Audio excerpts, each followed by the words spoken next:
Good morning, everyone. If you are ever interested in meeting someone who has interviewed founders or people who have started companies, not just one, not just two, not 100, but perhaps 1,000 startup founders and companies, I've got the person for you right here today. His name is Romi Dhillon. He is the CEO, co-founder, and managing partner of Sonoran Founders Fund. I've been working with him for about 4 years at another fund that he started. So we are very interested and excited to hear about his perspective regarding the fund that just ended, that we just finished, Arizona Founders Fund, and the fund that he is about to start. In addition, he has some tips for founders who are thinking about raising capital, raising money to start your company. So welcome again, Romi. Thank you so much for coming on a Saturday morning. No, thank you, John. And it's great to meet everybody here and, to really talk about something that's, a personal passion of mine. It's a profession that I'm involved with. And it's great to have champions like you on board to invest alongside with. Yeah, I appreciate it. Now, let's go back a little bit regarding Arizona Founders Fund. First of all, what is a fund versus another way to invest? Exactly. So investors have multiple channels, when they want to write checks into startups. You can do it as a direct investment, so it can come directly from you to the startup. You can do it as part of a syndicate or an angel group where a few angels get together and invest directly or out of one entity.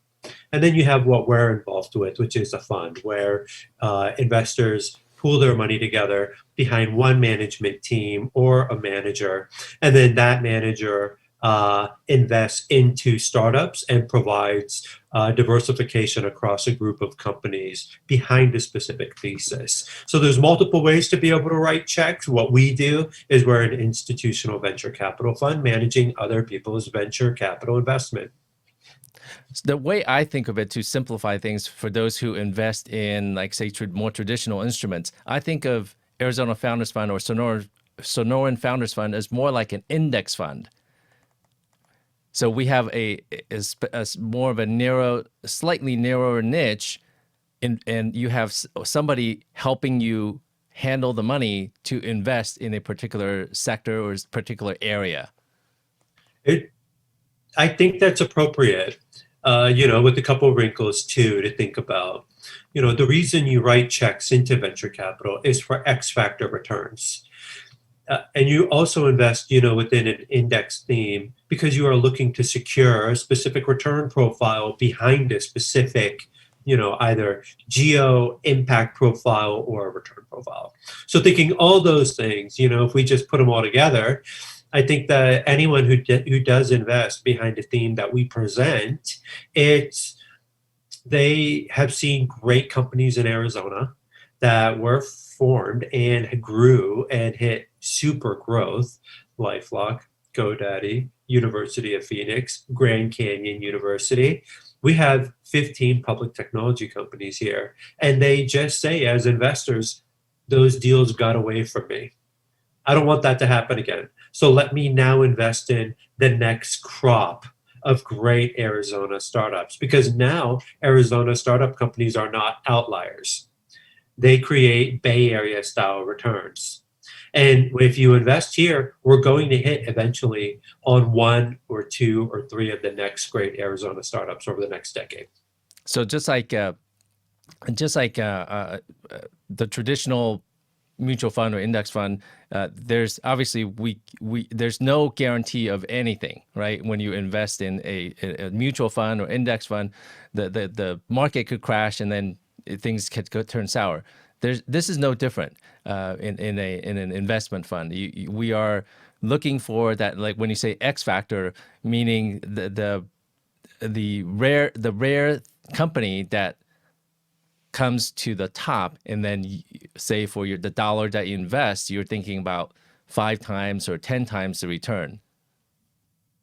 John, that's exactly right. The one truth that we do have, within the work that we do, and now because you've been, a real critical part of what we've been doing since you made your investment, a few years ago. I think what's really interesting here is that the default is failure. So what we do is that in order to produce super returns, we have to minimize the market risk and the founder risk, and then increase the business value along the way. But that risk on both sides, market and founder, is so large that that's why a lot of startups just end up shutting down. And even plateaued growth is failure. If you're not growing fast, you're not growing at all. And that's the way that we tend to think about it, here at the fund. So you're exactly right, John. We have our work cut out for us. We work closely with entrepreneurs. We provide them with systems, and we have multiple ways of being able to fight against failure every single day within our portfolio. And So we can talk about that later. yeah, so instead of uh, company startups coming to you and say, "Hey, Romi or Sonoran Founders Fund, I'm looking for $100,000 for a startup," there's something called smart money. The founders are not just getting the dollars; they're also getting the expertise of the fund, the people in the fund, like Kathy and Kevin. These are the co-founders and the investment committee members who may contribute their knowledge and expertise, because these are also founders and people with experience. So they're the founders who are asking for money, who eventually get money. They're not just getting the dollars; they're getting the expertise, and that's part of the insurance that investors in the fund are getting, and in making sure that the company is going to be successful. So not only do you pick the companies that are likely to succeed by looking at the founder, looking at the mission, looking at the story, you're also investing knowledge, not just dollars. John, that's exactly right. There are mistakes that entrepreneurs will make that we don't know are going to present themselves. And there's other mistakes that they don't have to make because there's some knowledge out there that they just need to have access to about building their businesses. Let me give you an example. Just through all the deals we've evaluated, made investments in, Kevin, Kathy, and Dan are all entrepreneurs in their own right. So they have experience in scaling businesses. Sometimes it's really hard to know, who do I hire next? I'm at 500K of revenue. If you're a software company, you should already have a VP of marketing and a business development representative on the team. But what entrepreneurs frequently do is they say, now I need a chief marketing officer, I need a chief revenue officer, I need a CTO, and I need to start, thinking about acquisitions. It's too early for that.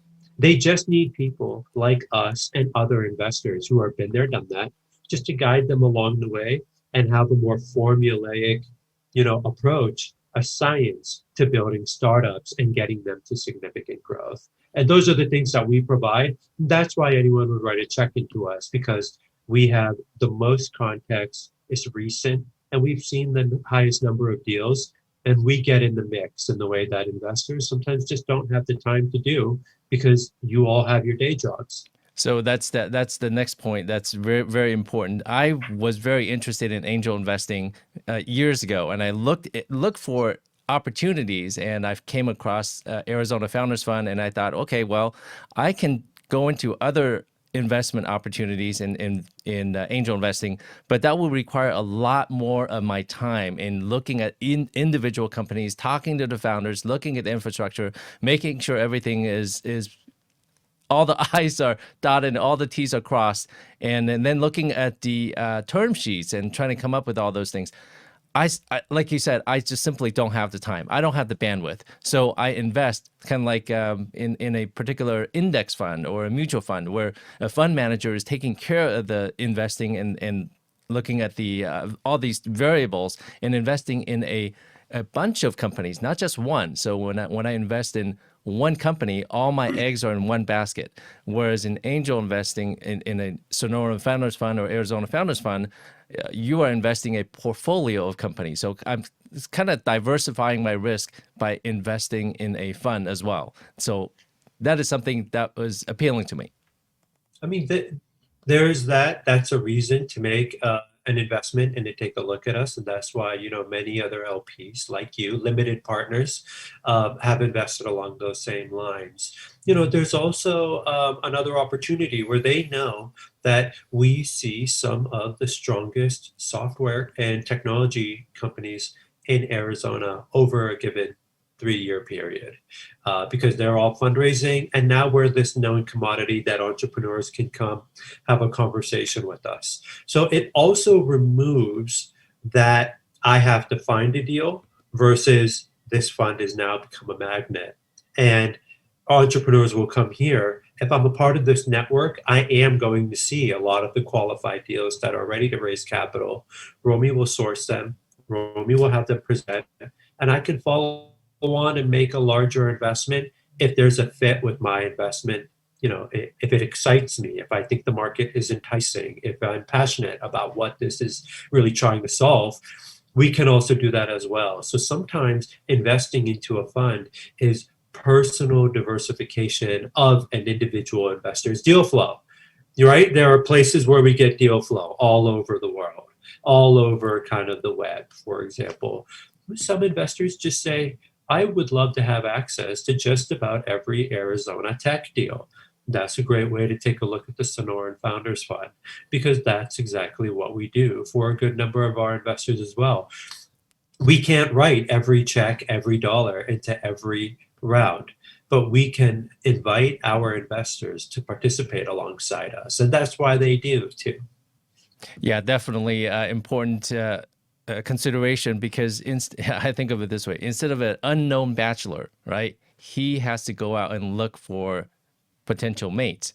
Now, Sonora Founders Fund is a known and very well liked and very it's in an enviable position. So now you have all these candidates, startups looking at Sonora Founders Fund and saying, hey, you know what? You have helped a lot of companies in the past, and you have a nice robust portfolio in the past.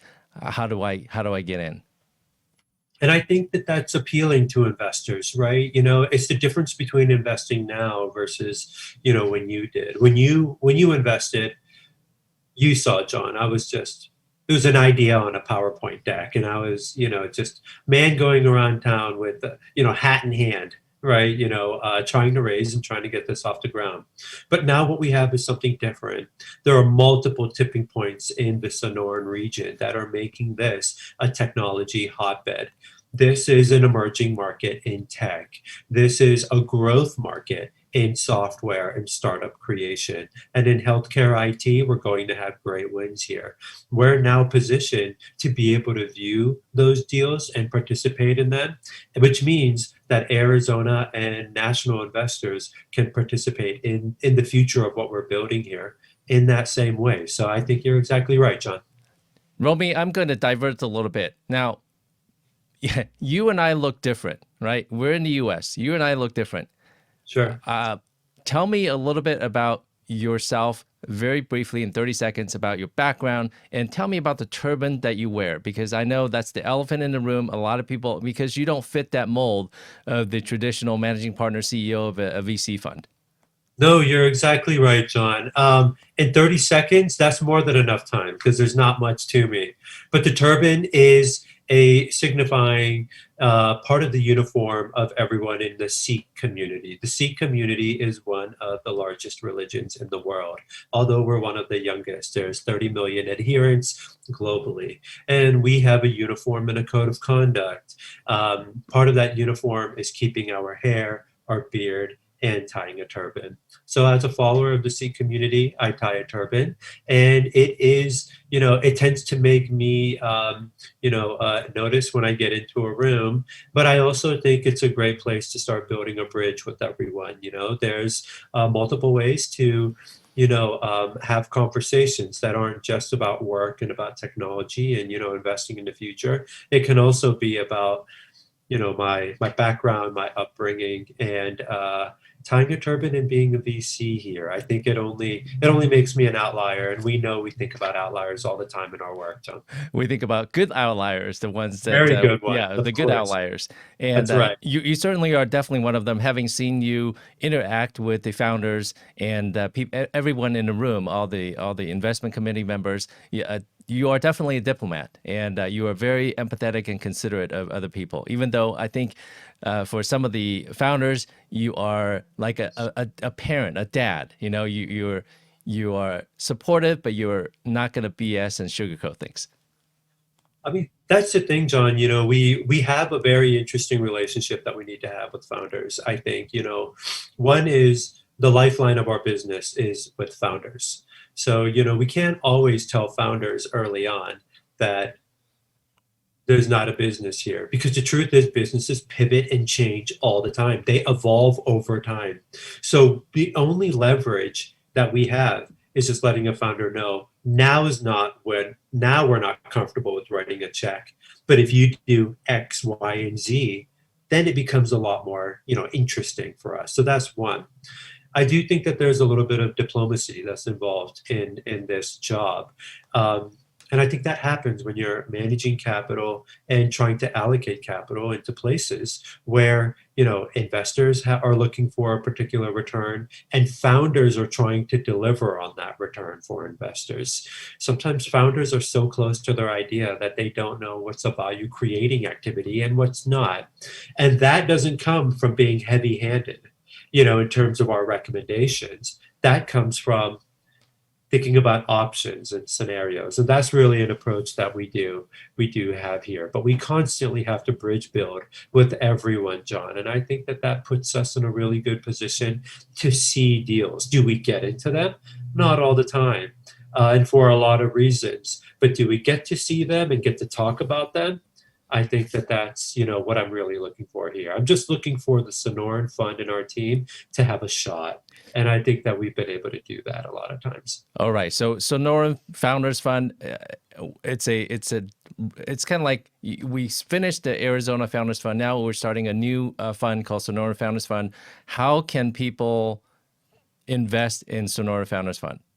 That's exactly right. I think there's multiple ways to be able to do it, through all the channels. One is they can reach out to you directly. They can ask you about, your experience with us and being a part of what we're doing and whether it's been favorable and exciting or not. And most importantly, are you comfortable with the return and impact profile that, we've been able to create over the years? I think that's one way. The second way is to go to our website, sonoranfund.com, and fill out the contact us page. And there you'll be able to write a note, add your email, and I tend to respond to that within 24 hours. You'll be hearing from me directly. The third item would be find me on LinkedIn.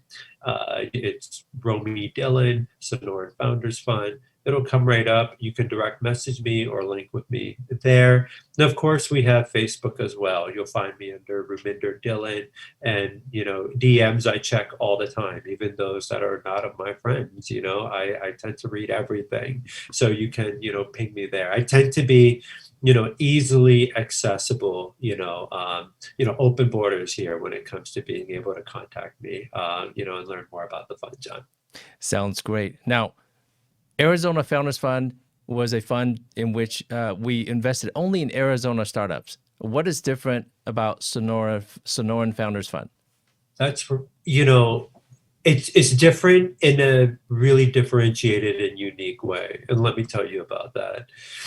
When we founded the Arizona Founders Fund, John, we were, really bullish about the mission around Arizona is a technology ecosystem that should always have had its own seed fund. We should not have been the first in state history to have gotten this done off the ground and created great returns for limited partners.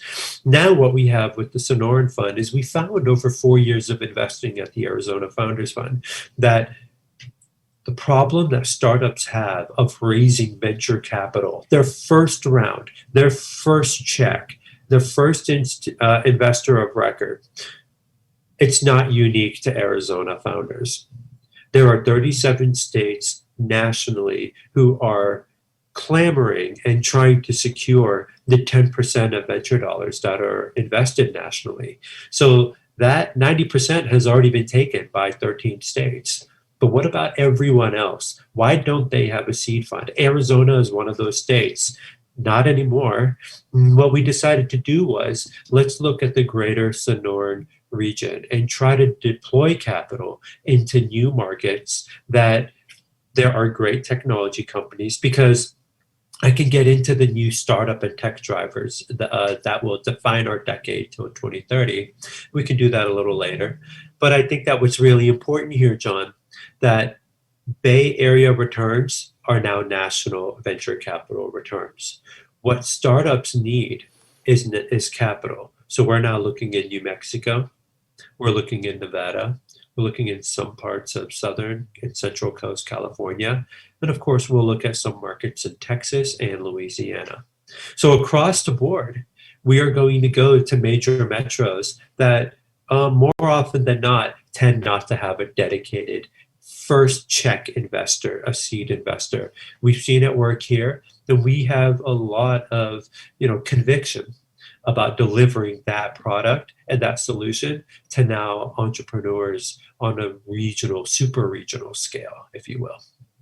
Well, super exciting times for the fund and also for potential investors who want to get into the angel investing space. So let's continue this conversation. If any viewers have any questions, feel free to leave them in the comments. And I'm sure Romi or I will be happy to get back to you as soon as we can. Romi, any final words? What we have here in Arizona is a tipping point that's about to happen, and you could be a part of this early on. And when I mean you, I mean not just investors, but also anyone who's creating a startup. We have the Phoenix Biomedical Campus downtown. There will be 20,000 tech workers, 15,000 students going in and out of that campus. 6 million square feet will be built there. That 2 million has already been built.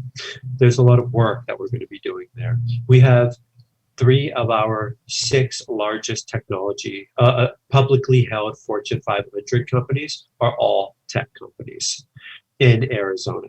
We have more capital, more great technologies being formed at NAU and U of A, not just ASU anymore. So what we have is a full stack commitment by the state of Arizona to really get startup creation off the ground. Those are all the levers that are being pulled.